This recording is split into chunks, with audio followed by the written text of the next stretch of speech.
श्री शिवाय नमस्तुभ्यम दोस्तों।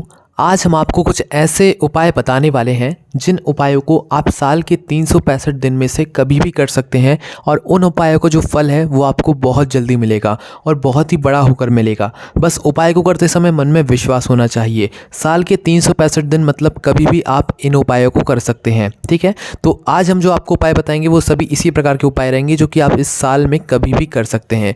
तो दोस्तों, सबसे पहला जो हम आपको उपाय बताने जा रहे हैं, इस उपाय को करने से आपकी कैसी ही मनोकामना हो, कितनी ही बड़ी क्यों ना मनोकामना हो, कितनी ही छोटी क्यों मनोकामना ना हो, आपकी वह मनोकामना पूर्ण ज़रूर होगी। ठीक है, तो करना क्या है इस उपाय में, आप इस उपाय को कभी भी करें और प्रातःकाल सुबह सुबह करें।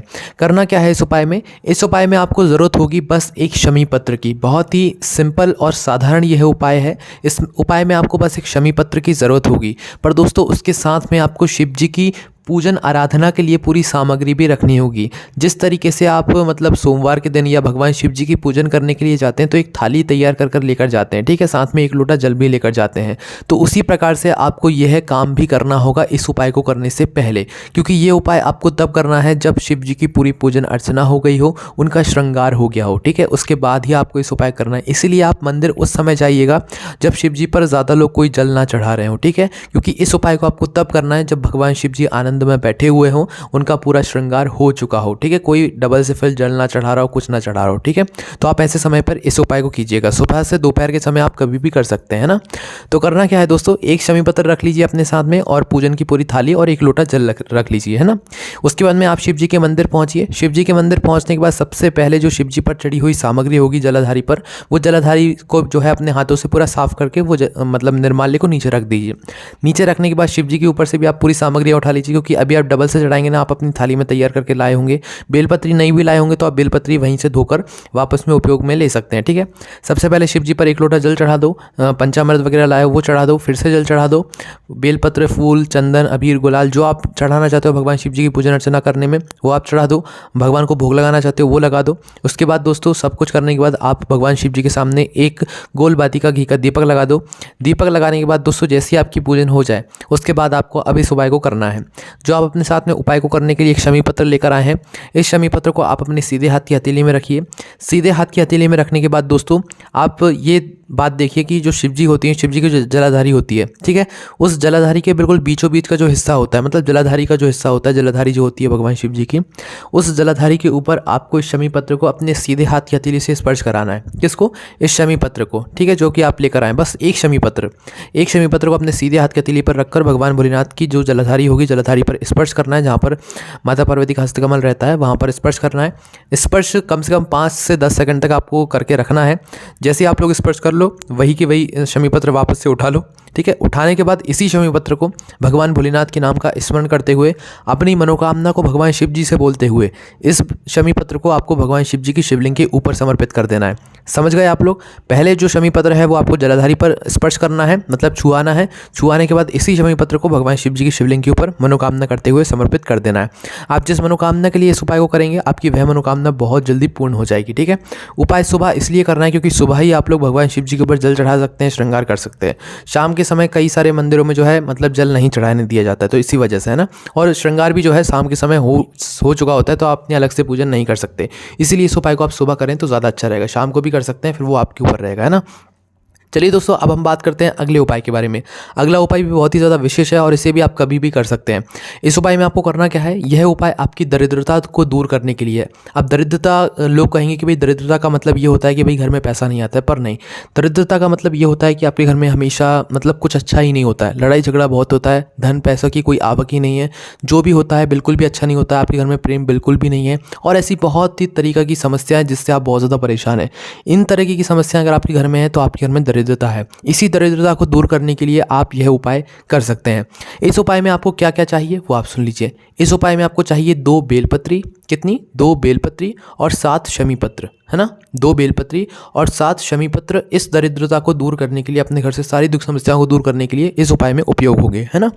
तो सबसे पहले आपको करना क्या है, भगवान शिव जी के मंदिर में प्रातःकाल सुबह सुबह जाना है। भगवान शिव जी का आपको पूरा श्रृंगार करना है जिस तरीके से हमने पहले उपाय में किया था। ठीक है, भगवान शिव जी को ऊपर एक लोटा जल चढ़ाना है। भगवान शिव जी पर जो पंचामृत दूध दही लेकर गए हैं वो आप चाहें तो चढ़ा सकते हैं। फिर जल चढ़ा दें, फिर फूल बेलपत्र चंदन अबीर गुलाल जो आप लेकर गए हैं वो चढ़ा दें। चढ़ाने के बाद भगवान के सामने घी का दीपक लगा दें। घी का दीपक लगाने के बाद दोस्तों आपको करना क्या है कि जो आप सामग्रियां लेकर गए हैं अब इनसे आपको उपाय करना है।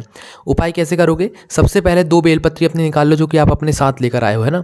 इन 2 बेलपत्री में से सबसे पहली बेलपत्री को आपको कहाँ पर चढ़ाना है वो आप सुनिए। सबसे पहली बेलपत्री को आपको चढ़ाना है जलाधारी के ऊपर। कहाँ पर? जलाधारी के ऊपर। मतलब भगवान शिव जी की जो शिवलिंग होती है, शिवलिंग के सामने वाली जो जलाधारी का हिस्सा होता है वहाँ पर आपको चढ़ाना है, ठीक है। शिवलिंग के सामने वाले हिस्सा जो जलाधारी का होगा वहाँ पर चढ़ाना है, ठीक है। दूसरी जो बेलपत्र होगी वो आपको इस बेलपत्र के विपरीत दिशा में आपको समर्पित करना है। मतलब शिवलिंग के पीछे जो हल्की सी जलाधारी की जो जगह रहती है ना वहाँ पर, मतलब यह जो बेलपत्र है ये आपने शिवलिंग के सामने समर्पित करी है, तो दूसरी जो बेलपत्र है वो आप शिवलिंग के पीछे जो जलाधारी की हल्की सी जगह रहती है वहाँ पर समर्पित करोगे। 2 बेलपत्र इस प्रकार से शिव जी की शिवलिंग के ऊपर आपने समर्पित कर दी। आप समर्पित करने के बाद दोस्तों 7 जो शमी पत्र आप अपने साथ लेकर आए हैं, इन 7 शमी पत्र को एक एक करके और श्री शिवाय नमस्तुभ्यम बोलकर, मतलब एक शमी पत्र आपने भगवान शिव जी की शिवलिंग के ऊपर समर्पित किया और श्री शिवाय नमस्तुभ्यम बोला। इसी प्रकार से एक एक करके 7 शमी पत्र भगवान भोलेनाथ के शिव जी के ऊपर समर्पित करो और भगवान से अपनी मनोकामना, जो भी आपके घर में दुख समस्या चल रही है उसकी आप प्रार्थना कर लो और भगवान से आशीर्वाद लेकर अपने घर वापस आ जाओ, ठीक है। ये बहुत ही विशेष उपाय है। आप अगर इस उपाय को करते हैं तो निश्चित ही आपको यहाँ पर फल की प्राप्ति जरूर होगी। उसके बाद में दोस्तों जब भी किसी दिन ऐसा लगे आप लोगों को कि भाई कुछ अच्छा नहीं लग रहा है और आपको कोई फैसला लेना है जिसका आपको जवाब नहीं मिल पा रहा है, तो उस स्थान पर आपको भगवान भोलेनाथ के मंदिर जाना है। कोई भी वो दिन हो, कोई दिक्कत नहीं है। आपको बस अपने साथ में 1 बेलपत्र या 11 बेलपत्र या 21 बेलपत्र या 51 बेलपत्र या 108 बेलपत्र, जितनी आपको मिल जाए आपको उतनी लेकर जाना है, ठीक है। भगवान भोलेनाथ के मंदिर पहुँचना है। भोलेनाथ के मंदिर पहुँचने के बाद आपको करना क्या है? 1 लोटा जल लेकर गए तो 1 लोटा जल चढ़ा देना है। शाम के समय गए हो तो बस बेलपत्र लेकर जाना और बेलपत्र को अपनी मन की कामना को करते हुए आपको क्या करना है? भगवान भोलेनाथ की शिव जी की शिवलिंग के ऊपर समर्पित कर देना है। अगर 1 बेलपत्र लेकर गए हो, है ना, और अगर 11, 21, 51, 108 बेलपत्र लेकर गए हो तो उस स्थान पर आपको थोड़ा उपाय अलग करना है। कैसे करोगे? 11 बेलपत्री उदाहरण के लिए आप लोग लेकर गए हो तो 10 बेलपत्री आप एक एक करके श्री शिवाय नमस्तुभ्यम बोलकर भगवान भोलेनाथ की शिवलिंग पर चढ़ा दोगे, ठीक है। पर जो 11वीं बेलपत्र होगी उस 11वीं बेलपत्र की बीच वाली बड़ी पत्ती पर आपको हल्का सा पीले चंदन का टीका लगाना है। टीका लगाने के बाद अपनी मनोकामना को करते हुए भगवान भोलेनाथ की शिवलिंग पर आपको इसे समर्पित कर देना है, ठीक है। 21 भी लेकर जा रहे हो तो 20 बेलपत्र एक करके श्री शिवाय नमस्तुभ्यम बोलकर समर्पित कर दो। 21वीं जो बेलपत्र होगी उसकी बीच वाली बड़ी पत्ती पर आप चंदन लगाकर अपनी मनोकामना करते हुए समर्पित कर दो। इसी प्रकार से 51 और 108 बेलपत्र में भी आपको समर्पित करना है। मतलब आखिरी वाली जो बेलपत्र होगी उस पर आपको कुछ ना कुछ चंदन लगाकर जो है अपनी मनोकामना करते हुए समर्पित कर देना है। निश्चित ही भगवान भोलेनाथ आपकी जो भी मनोकामना होगी वो जरूर पूर्ण करेंगे। उसके बाद में दोस्तों अगर आप चाहें तो इस पूरे साल में कभी भी जब आपका मन करे, आपके मन में कोई कामना हो, तो 108 चावल के दाने अपने साथ में रख लेना और भगवान भोलेनाथ के मंदिर पहुंच जाना, ठीक है। पूरे मन से और पूरी श्रद्धा से जाना और 108 चावल के दाने गिनकर एक भी दाना टूटा हुआ नहीं होना चाहिए। पूरे गिनकर शिव जी के मंदिर पहुंचकर एक एक दाना शिव जी की शिवलिंग के ऊपर चढ़ाना है। समय जरूर लगेगा पर भगवान भोलेनाथ जो आशीर्वाद आपको देंगे वो आपको बहुत बड़ा देंगे। एक एक चावल का दाना श्री शिवाय नमस्तुभ्यम बोलकर आपको भगवान भोलेनाथ की शिवलिंग पर समर्पित करना है, ठीक है। और जैसे ही 108वां जो है आपका चावल का दाना हो तो भगवान से अपनी मनोकामना को करते हुए उस 108 चावल के दाने को आप समर्पित कर दीजिए, ठीक है। और भगवान से अपनी विनती जो भी मनोकामना हो वो बोलकर अपने घर वापस आ जाइए, है ना। अब दोस्तों अब हम आपको पंचामृत की अलग अलग वह चीज़ें बताएंगे जिन अलग अलग चीज़ों को चढ़ाने से क्या क्या होता है वो आपको पता लग जाएगा। जिस तरीके से पंचामृत किस चीज़ से बनता है, दूध, दही, घी, शक्कर और शहद, ये 5 चीज़ों से मिलकर जो है एक पंचामृत बनता है जिसे हम भगवान शिव जी की शिवलिंग के ऊपर चढ़ाते हैं, जिसका फल भी बहुत बड़ा होकर हमें मिलता है। पर इन्हीं पंचामृत की चीज़ों को अलग अलग करके अगर हम भगवान शिव जी की शिवलिंग के ऊपर चढ़ाएं तो हमें क्या क्या फल की प्राप्ति होती है वो आप लोग सुनिए। दोस्तों अगर आप लोग शिव जी की शिवलिंग के ऊपर प्रतिदिन नियम से दूध चढ़ाते हो तो इससे आपको संतान की प्राप्ति होती है, आपके घर में मतलब संतान की वृद्धि होती है ना। उसके बाद में दोस्तों अगर आप लोग प्रतिदिन नियम के साथ दही समर्पित करते हैं भगवान शिव जी की शिवलिंग के ऊपर तो इससे आपके घर में प्रेम बढ़ता है, ठीक है। आपके घर परिवार में प्रेम बढ़ता है, लड़ाइयाँ नहीं होती हैं। उसके बाद में दोस्तों अगर आप लोग शुद्ध देसी गाय का घी भगवान शिव जी की शिवलिंग पर नियम से प्रतिदिन समर्पित करते हैं तो इससे आपके घर में कभी भी कोई रोग बीमारी प्रवेश नहीं करता है। पहले से है तो वो धीरे धीरे ठीक होती जाती है ना। उसके बाद में दोस्तों चौथी चीज़ है वो है मतलब शहद। अगर आप लोग शहद प्रतिदिन शिव जी की शिवलिंग के ऊपर समर्पित करते हैं तो इससे आपके घर में धन संपदा, ऐश्वर्य, वैभव की कभी भी कमी नहीं आती है ना। उसके बाद दोस्तों जो आखिरी चीज़ है वो है शक्कर। अगर आप लोग शक्कर या पिसी हुई शक्कर भगवान शिव जी की शिवलिंग के ऊपर समर्पित करते हैं तो इससे आपके घर में रहने वाले बच्चा या कोई भी सदस्य कभी भी जिद्दी नहीं होता है, अगर है तो वो ठीक हो जाते हैं ना।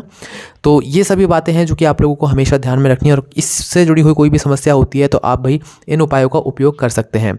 उसके बाद में दोस्तों अगला जो हम आपको उपाय बताने जा रहे हैं कि अगर हो सके तो आप प्रतिदिन भगवान भोलेनाथ के मंदिर जाओ। मंदिर जाकर भगवान शिव जी की शिवलिंग के आसपास या भगवान शिव जी की चौखट पर या भगवान शिव जी के मंदिर में एक गोल बाती का घी का दीपक प्रतिदिन नियम से लगा कर आओ, और भगवान से कुछ नहीं मांगना आपको। भगवान भोलेनाथ बिना मांगे आप उसको सब कुछ देंगे। उसके बाद में दोस्तों अगर आप मंदिर नहीं जा सकते तो किसी बेलपत्री के वृक्ष के नीचे, आपके घर के आसपास कोई बेलपत्री का वृक्ष हो तो वहाँ पर जाकर आप उस दीपक को लगाइए, ठीक है। भगवान से कुछ नहीं बोलना है। अगर वहाँ पर भी ना जा पाए तो भाई अपने मुख्य द्वार पर, जो आपके घर का मेन गेट होगा, मुख्य द्वार होगा जहाँ से आप घर के अंदर बाहर जाते होंगे, उस मुख्य द्वार पर आप जो है एक गोलबत्ती का घी का दीपक लगाना शुरू कीजिए। आपको खुद अंतर देखने को मिल जाएगा कि भगवान भोलेनाथ का आशीर्वाद कैसे आपके ऊपर धीरे धीरे होने लगा है। ये सभी उपाय पंडित जी द्वारा बताए गए हैं। आपको इन सभी उपायों करने में कोई भी समस्या आती है तो आप हमसे कमेंट करके पूछ सकते हैं। और यही सब जानकारी आप हमारी वेबसाइट या पंडित जी से जुड़े हुए सारे उपाय और जो भी आने वाली तिथियां होती हैं, जो भी त्यौहार होते हैं, उनके उपाय सारे आपको हमारी वेबसाइट भोलेनाथभक्ति.com पर मिल जाएंगे। कोई भी समस्या आती है तो कमेंट करके पूछ सकते हैं। ओम नमः शिवाय, जय भोले बाबा, श्री शिवाय, नमस्तुभ्यम।